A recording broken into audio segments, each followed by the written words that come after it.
Hello students, मैं doctor Bhubaneswar Sutar, Mangilal Bagri राजकीय महाविद्यालय नोखा से। हम अध्ययन कर रहे थे फर्मा के सिद्धांत।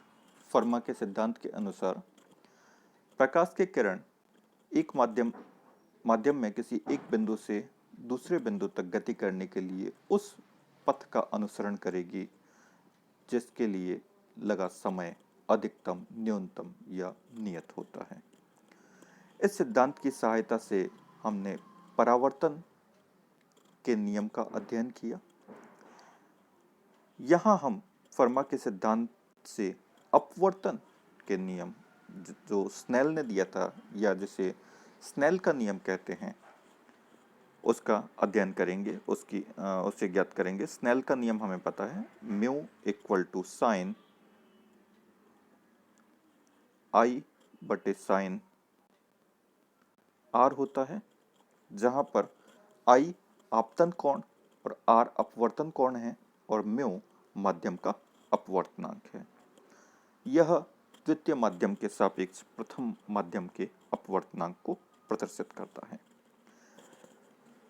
तो हमें पता है जब कोई भी प्रकाश की किरण एक माध्यम से गुजरते हुए दूसरे माध्यम पर आपतित होती है तो दोनों के इंटरफेस पर लाइट दो पार्ट में डिवाइड होती है। उसका कुछ भाग परावर्तित होता है और कुछ भाग अपवर्तित होता है।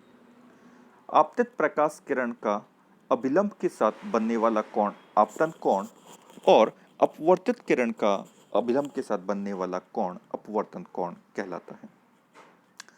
तो यहाँ पर हमने दो माध्यम लिए हैं। प्रथम माध्यम विरल और दूसरा सघन माध्यम है। दोनों माध्यम का जो इंटरफेस है, दोनों को पृथक करने वाली जो सरल रेखा है जिसको हमने एक्स डैश से प्रदर्शित किया हुआ है। प्रथम माध्यम का अपवर्तनांक हमने μ1 और दूसरे माध्यम के अपवर्तनांक को हमने μ2 से डिफाइन किया हुआ है। और यहाँ पर हमने कंडीशन ली है μ2 का मान μ1 की कंपैरिजन में क्या होगा, ज़्यादा होगा।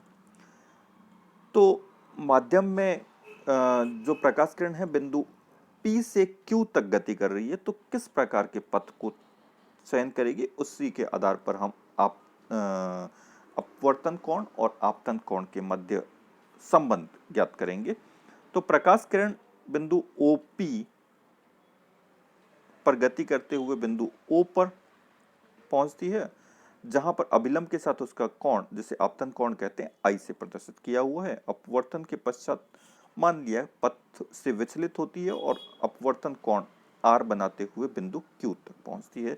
तो बिंदु P से Q तक पहुंचने वाले जो अनेक पथ हो सकते हैं, उनमें से कौन सा पथ होगा वह हम फर्मा के नियम के अनुसार ज्ञात करेंगे। तो मान लिया बिंदु P से Q तक वह O के थ्रू पास होती है, तो बिंदु P और Q के मध्य पृष्ठ और अभिलंब ये हमने देख चुके हैं।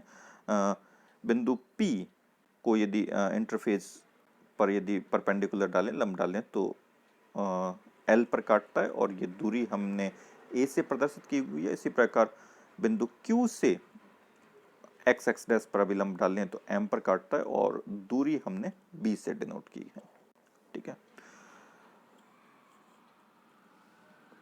P और Q के मध्य लंबवत दूरी जो है, परपेंडिकुलर डिस्टेंस जो है, वो हमने D से डिफाइन किया हुआ है। और आपतन बिंदु जो है इंटरफेस पर वो O लिया है। O की L से जो दूरी है वो x है, तो रिमेनिंग दूरी OM जो है वो D माइनस x के तुल्य होगी। तो P से Q तक प्रकाशीय पथ जो है हमारे पास, पिछली बार हमने दोनों पथों की लंबाई का योग कर दिया था, परंतु यहाँ पर दोनों माध्यम अलग हैं। तो उस केस में प्रकाशीय पथ हमेशा माध्यम के अपवर्तनांक और दूरी के गुणनफल के तुल्य होता है। तो प्रथम माध्यम का अपवर्तनांक μ1 और प्रथम माध्यम में तय की गई दूरी OP का गुणनफल प्रथम माध्यम में प्रकाशीय पथ हो गया। दूसरे माध्यम का अपवर्तनांक μ2 और इसमें तय की गई दूरी OQ है, इनका गुणनफल है द्वितीय माध्यम में प्रकाशीय दूरी होगी। इनका योग कर दिया हमने। OP और OQ का मान हम ज्योमेट्री से कैलकुलेट कर सकते हैं। ट्राइंगल में इसका मान हो गया a² + x² की पावर 1/2। इसी प्रकार ओ क्यू का जो मान है वो हमारे पास ट्राइंगल से वैल्यू आ गई B square plus D minus X square की पावर 1/2। फर्मा के नियम के अनुसार पी से क्यू तक प्रकाश उस प्रकाशीय पथ को तय करेगा जिसमें लगा समय जो है वह अधिकतम, न्यूनतम या नियत होता है। चूंकि समय नियत होता है तो प्रकाशीय दूरी जो है वह भी अधिकतम, न्यूनतम या नियत होनी चाहिए। तो उस केस में s का जो डेरिवेटिव है, first order derivative D S upon D x, x के सापेक्ष, क्योंकि x हमारा वेरिएबल है, उसके अलावा बाकी सारी कांस्टेंट टर्म्स हैं। तो x के सापेक्ष अगर अवकलन करें तो इसका मान शून्य के तुल्य प्राप्त होना चाहिए। तो हम s का जो मान था उसका अवकलन करेंगे और उसको शून्य के बराबर रख देंगे, 0 के बराबर रख देंगे।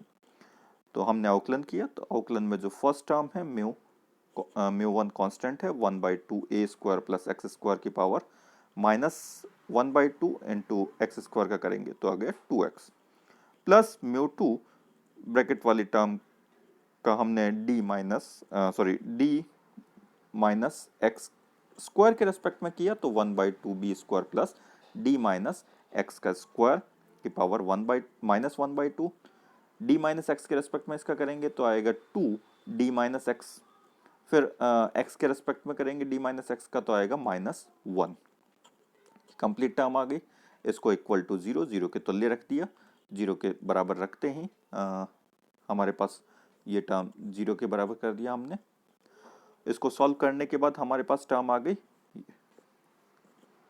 ये आ गया mu one X upon A square plus X square की power 1/2 equal to mu two D minus X upon B square plus D minus X square की पावर 1/2। ठीक है, तो अब हम अगेन ज्योमेट्री पे आते हैं। ज्योमेट्री में हमने जैसे पिछली बार देखा उसी प्रकार से ये अभिलंब है और P से L पे एक्स डैश पे एक लंब डाला है, तो ये दोनों एक दूसरे के समांतर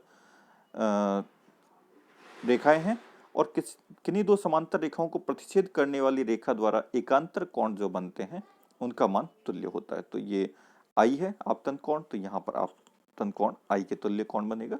इसी प्रकार से ये अभिलंब और ये परपेंडिकुलर एक दूसरे के पैरेलल हैं, तो ये एकांतर कोण एक दूसरे के तुल्य होंगे। Q पर बनने वाला ये कोण क्या होगा, R अपवर्तन कोण के तुल्य होता है। तो ये जो ट्राइंगल है हमारे पास OPL, इसमें हम साइन थीटा की वैल्यू कैलकुलेट करेंगे। साइन थीटा जो होता है या साइन आई जो होता है वो परपेंडिकुलर बटे कर्ण, लंब बटे कर्ण होता है। तो लंब जो है वो है एल ओ के इक्वल, एल ओ की वैल्यू x है तो ये वैल्यू आ गई x अपॉन परपेंडिकुलर की जो वैल्यू है वो एक्स स्क्वायर प्लस ए स्क्वायर की पावर 1/2। तो ये वैल्यू आ गई हमारे पास में लेफ्ट हैंड साइड में, साइन थीटा की वैल्यू हमने कैलकुलेट कर ली। इसी प्रकार जो दूसरा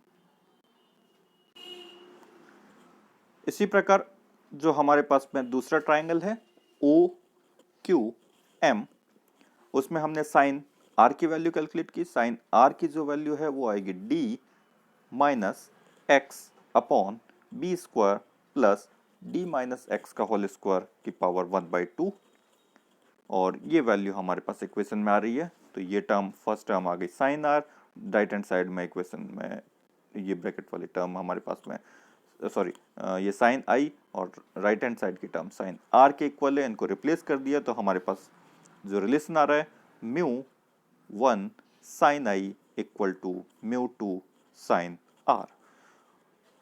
साइन की टर्म को एक तरफ कर दिया तो हमारे पास रिलेशन आ रहा है mu two upon mu one equal to sine I upon sine R। Mu two upon mu one, mu two दूसरे माध्यम का अपवर्तनांक है, म्यू1 प्रथम माध्यम का अपवर्तनांक है, अर्थात द्वितीय माध्यम के सापेक्ष प्रथम माध्यम के सापेक्ष द्वितीय माध्यम का जो अपवर्तनांक होगा उसको हम इन जनरल म्यू से रिप्रेजेंट करते हैं। तो म्यू की value sine I upon sine R के तुल्य है, या इन जनरल हम कह सकते हैं अगर हमारा प्रथम माध्यम एयर है, पहला जो माध्यम है वह एयर है, तो एयर में म्यू की वैल्यू 1 के तुल्य होती है। तो और द्वितीय माध्यम के अपवर्तनांक को हम म्यू लिखें तो हमारे पास रिलेशन आता है mu equal to sine I upon sine R. तो कोई भी प्रकाश किरण जब एयर या निर्वात से होते हुए किसी माध्यम पर आपतित होती है तो उस माध्यम का अपवर्तनांक म्यू जो है sine I upon sine R, यानी आपतन कोण के साइन और अपवर्तन कोण के साइन के अनुपात के तुल्य होता है। यह स्नेल का नियम है। तो इस प्रकार हमने फर्मा के नियम की सहायता से अपवर्तन नियम या स्नेल के नियम को व्युत्पन्न किया। धन्यवाद। Thank you.